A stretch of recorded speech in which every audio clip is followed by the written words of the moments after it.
Les lampadaires clignotent faiblement, projetant des ombres tremblantes sur le trottoir mouillé. Une pluie fine tombe, rendant l'air plus lourd, plus oppressant. L'odeur de la terre mouillée s'élève, se mêlant aux effluves de la ville endormie. Un homme marche seul, son pas est lent, son regard perdu.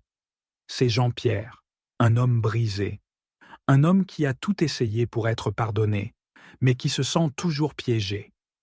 Ses pas résonnent sur les pavés, chaque goutte de pluie glissant sur son manteau déjà trempé.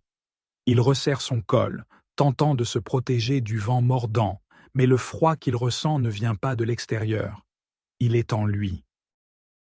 Il pensait que ses sacrifices suffiraient. Il croyait que ses efforts lui permettraient d'effacer son passé. Mais ce qu'il ignorait, c'est que la liberté ne vient pas de l'homme, mais de Dieu. Jean-Pierre regarde autour de lui. Personne. Comme si le monde l'avait abandonné, comme si Dieu lui-même était silencieux. Il continue d'avancer, sans savoir où il va. Une lumière clignote dans un café encore ouvert, mais il ne s'arrête pas. À travers la vitre, des rires, des discussions animées, des visages heureux. Il ne fait pas partie de ce monde-là. Il n'en fait plus partie depuis longtemps. La pluie martèle le sol tandis qu'il atteint son immeuble, une porte grinçante, des marches en bois fatiguées par le temps. Le couloir sent l'humidité. Les murs sont tachés d'ombres mouvantes sous l'éclairage défectueux. Il pousse la porte de son appartement et pénètre dans une pièce où le silence est pesant. Une bougie vacillante éclaire faiblement la table basse. Le tic-tac d'une horloge brisée résonne comme un battement de cœur irrégulier. Assis sur un fauteuil usé, il fixe un mur blanc, vide, aussi vide que son cœur. Sur la table devant lui, une Bible entr'ouverte, un carnet rempli de notes griffonnées, un verre d'eau à moitié bu. Il passe une main sur son visage fatigué, avant de murmurer, la voix brisée, « Seigneur, qu'est-ce que je dois faire de plus ?» Depuis des années, Jean-Pierre vit sous le poids du regret. Il a commis des fautes, il a trahi, il a blessé. Et depuis, il tente désespérément de se racheter. Il a jeûné jusqu'à sentir ses forces l'abandonner. Il a prié chaque jour avec ferveur, s'épuisant dans des supplications silencieuses. Il a donné tout ce qu'il pouvait aux pauvres et aux nécessiteux. Mais malgré tout, il ne se sent jamais libre. Il ferme les yeux, et les souvenirs reviennent. Une ruelle sombre, il y a quelques jours. Une femme âgée, assise sur le sol, tremblante de froid. Son regard implorait de l'aide. Jean-Pierre avait déposé un billet dans son gobelet en plastique, espérant ressentir un soulagement. Mais il n'avait rien ressenti. Pas de paix, pas de réconfort. Pourquoi?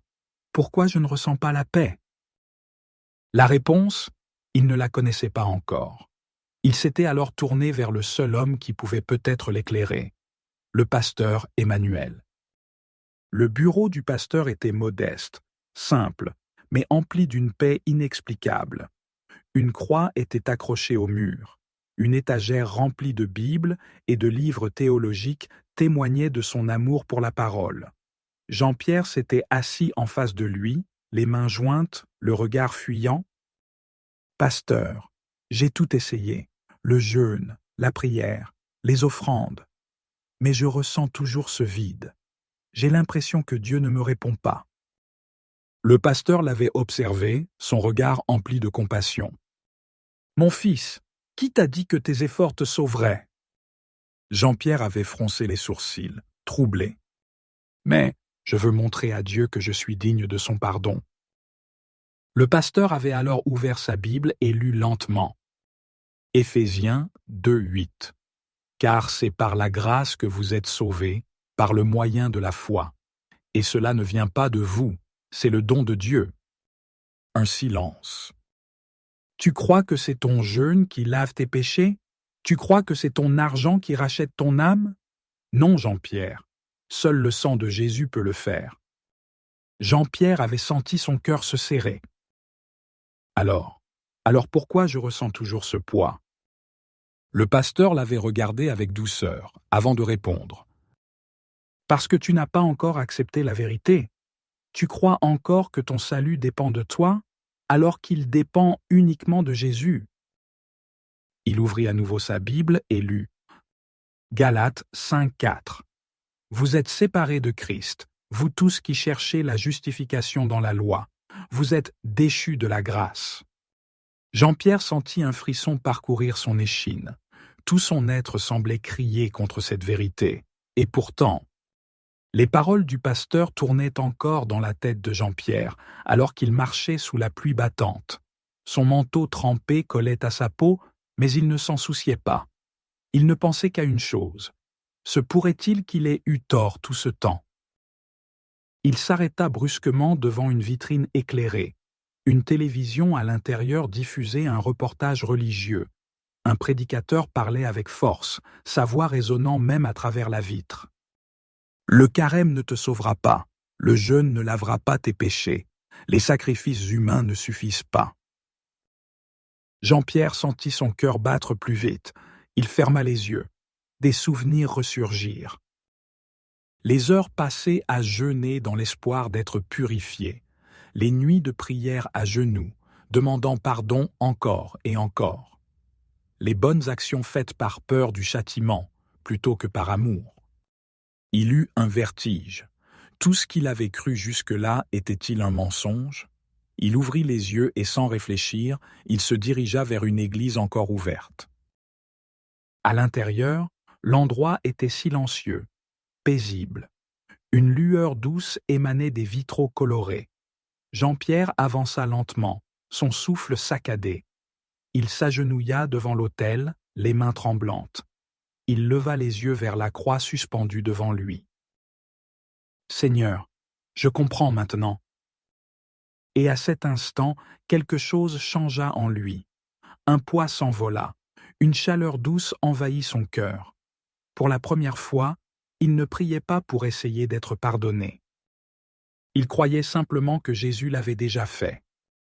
Le lendemain matin, alors que le soleil se levait, Jean-Pierre marchait dans la ville. Mais cette fois, il était léger.